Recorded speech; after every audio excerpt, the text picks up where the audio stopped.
am here today at Darwin Brewing Company in Bradenton with Matt Cornelius. And Matt, thank you so much for having us. So happy you're here, Jen. Awesome.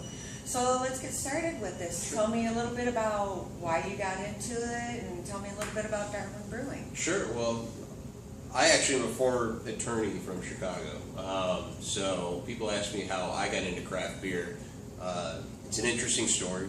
I grew up in Michigan, and those of you that might be familiar with the Michigan craft beer scene, it's very impressive. Some of the breweries that made an impact on me are Dark Horse, the bigger ones like Founders. Shorts Brewing is unbelievable in northern Michigan. Say Bells. Say Bells. Bells as well. Bells is one that you can't overlook. So I grew up around craft beer. Found my way into a family business down here in Florida that started in a restaurant. So those of you that aren't familiar with our beer, Darwin's on 4th is the brew pub that our beer grew out of. Originally it was just a Peruvian restaurant, and with an amazing executive chef, Darwin Santa Maria. We happen to have a 7-barrel system on premises, and after about 2 to 3 months we got the restaurant started, the food figured out. We started brewing beer specifically to pair with our more popular entrees, so using the same ingredients, the same flavor profiles that we used in those entrees in our brewing process, and it's been a huge hit. It's allowed us to expand to this location in Bradenton. So when people talk about Darwin Brewing Company, they usually reference Andean influenced beers is what we specialize in. So South American influences, South American spices, flavor profiles. We do a lot with lagers. We have a German educated brewmaster, and we just really do some memorable, distinctive brews here at Darwin Brewing Company. Absolutely. Now, I was studying up on Andean beers, and traditionally they are brewed with corn. And do you have those on tap? So yes, we do. We have a beer called Chicha, which we use with Peruvian purple corn. We actually use mashed Peruvian purple corn in the brewing process. So that's something that provides very unique flavor profiles, sweetness to the beer.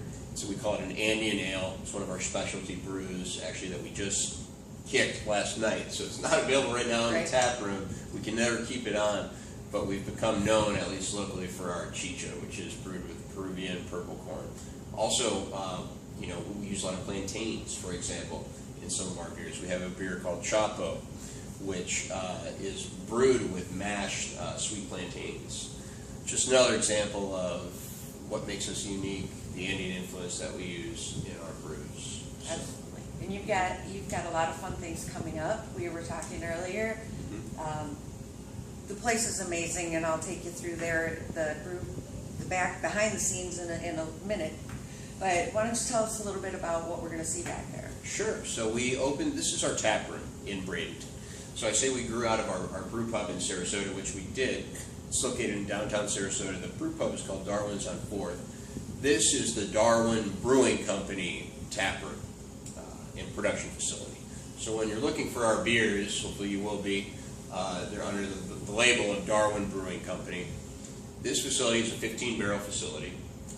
We have 5 30-barrel fermenters, 5 15-barrel fermenters, and we have lots of room for expansion. As I mentioned, it's a 15-barrel brew house. Our cooperage is half barrels and sixtels. We're draft only at the moment. So that's just a little bit about our facility. We have a beautiful beer garden. We're going to be doing some great events here. We're starting up a running event called the Finch Run. It's going to be every Wednesday. We're located in Bradenton, right across the street from McKechnie Field. So those of you that are familiar with spring training or Major League Baseball, it's where the Pirates do their spring training. And we also have a couple breweries that have popped up right around us. So Motorworks Brewing is right down the street from us. They do a great job. Little Giant Brewing is up and coming. Michael Wagner is a very good friend of our brewery. He is the owner and the brewmaster of Little Giant. He is located about a mile from us. Major expansion in Sarasota as well. You have Big Top Brewing, good friends of ours, as well as J-Dubs, also great friends of ours.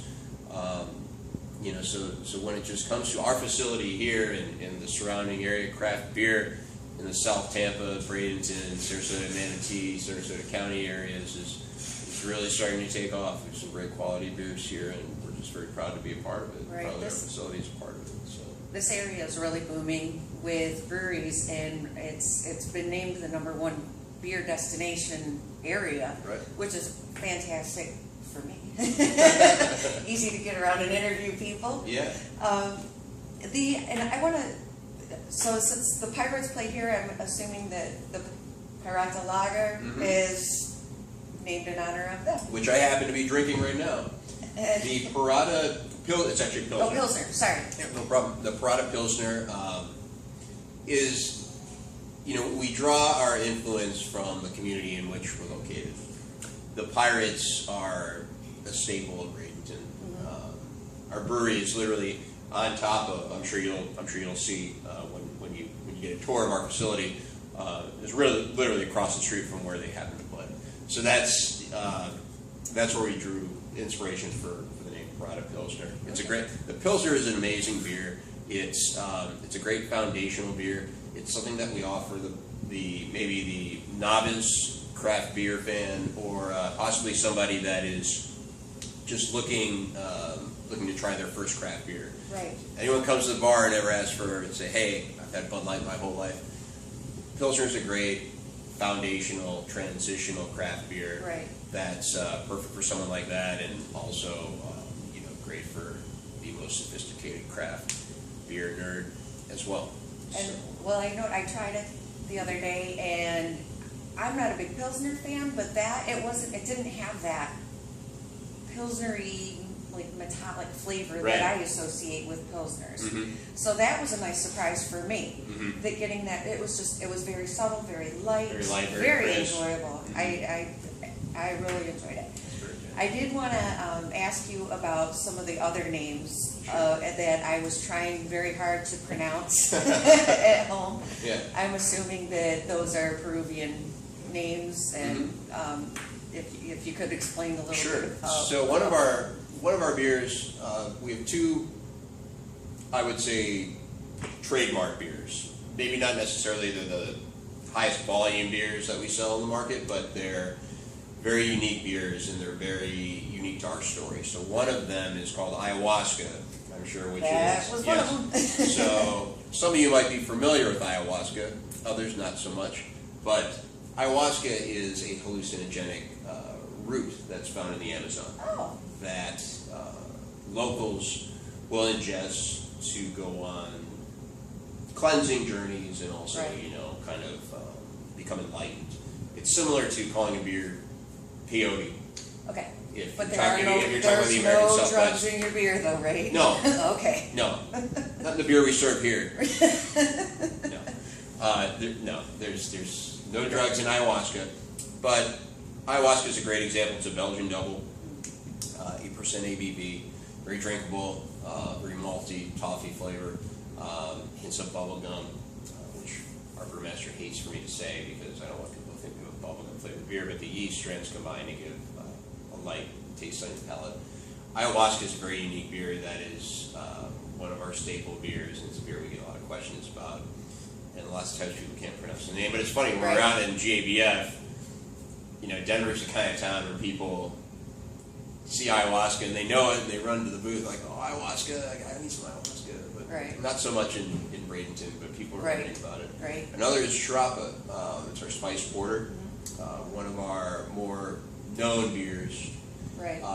Very unique beer, very complex beer. There's flavors of Amazonian cacao. We use Amazonian chocolate in it. We use Florida orange blossom honey, so local ingredients as well. And the finish is very clean, subtle, spicy finish.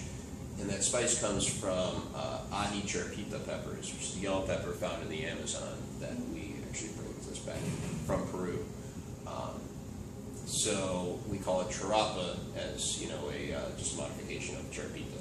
Oh, okay. That makes sense then. Yeah, it's one of our more unique beers. It's also one of our more distinctive beers, like ayahuasca. Now, for those who are new to the craft beer community, when we were out tasting the other day, somebody went, ooh, it's a vegetable beer? Because it's classified as a vegetable beer because of the pepper. Mhm. But that's something that I find kind of interesting Yeah. about craft beer. Vegetable beers, it's like, ooh, drink your carrot, you know? Yeah, well, we usually, it's actually, well, it's entered in the category of like Right. spiced beer. Right, So that's usually how we will classify it. right. But yeah, you know. So people shouldn't be afraid, though, if they Yeah. see vegetable beer. In fact, I wouldn't, I've actually never heard it called a vegetable beer before. So Yeah. it's fine, you know, but it's, yeah, we just use subtle Peruvian peppers. Right. The ají cherry peppers. Very So, yeah. Exciting times. Very exciting times, yeah. We're distributing now in Sarasota and Manatee counties. We just this week have gotten into St. Pete and Pinellas County.